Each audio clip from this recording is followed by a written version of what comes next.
The moment he pushed open the wrong hospital room door, his life quietly cracked open in a way he never saw coming, because standing at the edge of that sterile white space was not just an injured woman in a hospital bed, but the beginning of a future he thought had already passed him by.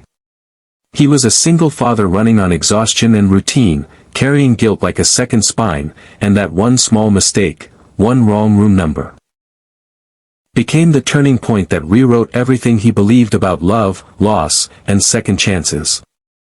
Before the story pulls you deeper, take a second right now. If you believe kindness still matters, if you believe life gives second chances when we least expect them, please like this video, share it, leave a comment, and subscribe to the channel Grandma Dearie. Your support keeps stories like this alive. He had come to the hospital that evening with a heavy heart and a lighter wallet, clutching a cheap bouquet meant for a nurse who had once helped his young son through a frightening night. Being a single dad had trained him to move fast, to survive on autopilot, to never slow down long enough to feel the ache left behind by his wife's sudden death years earlier. Grief had turned into responsibility, and responsibility had turned into isolation. So when he stepped into that quiet room, he did not notice the name on the door or the faint beeping of the heart monitor. What he noticed was a woman lying there in a police uniform, pale but composed, her hands folded carefully as if discipline had followed her even into injury. She was a female cop, wounded in the line of duty, recovering from a night that had nearly ended her career and her life. Something about the scene froze him in place. Maybe it was the contrast between her strength and vulnerability, or the way the sunlight from the window touched the badge resting beside her, as if honoring sacrifice without ceremony.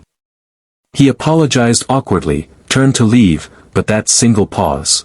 February 3rd lingered longer than expected.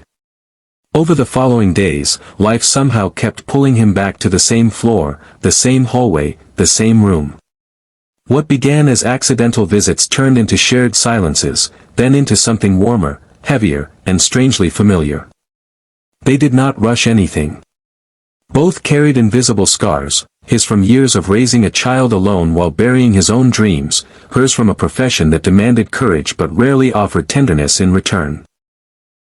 The injured cop had always believed love was something postponed, something she would come back to after one more promotion, one more dangerous shift, one more case closed.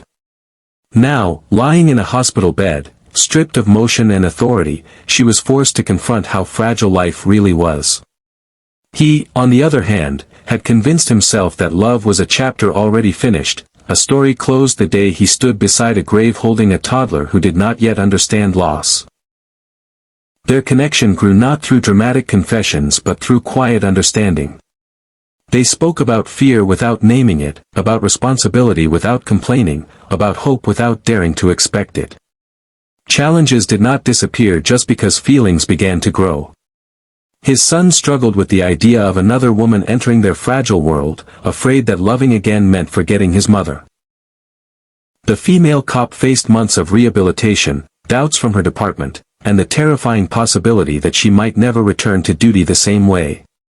Society judged them too. People whispered about timing, about roles, about whether broken people should dare to build something new. There were nights when exhaustion returned like an old enemy, when both questioned whether this connection was just a temporary comfort born in a hospital room. But slowly, change crept in through the smallest details. His son began waiting by the window on days she visited, curiosity replacing fear. She learned how to move through pain. 3/3 with patience, how to accept help without seeing it as weakness.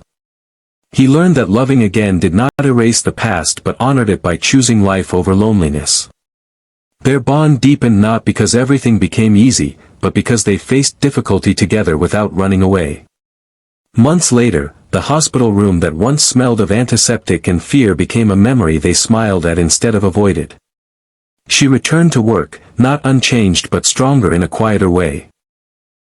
He found himself laughing again, not out of habit but from genuine joy.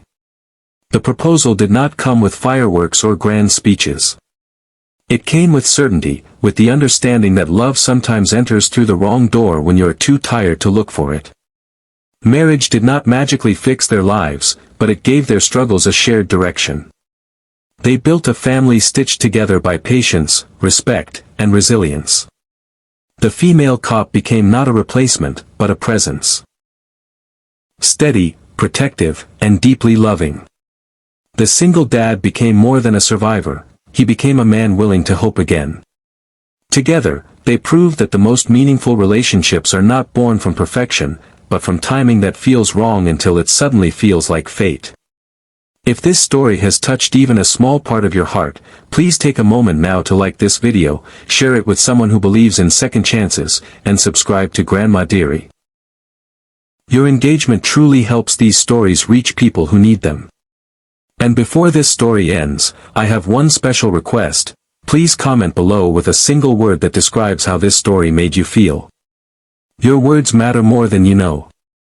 Because sometimes, the wrong hospital room is exactly where life waits to give you the right future, and sometimes, love arrives quietly, carrying healing instead of promises, teaching us that even the most broken paths can still lead home.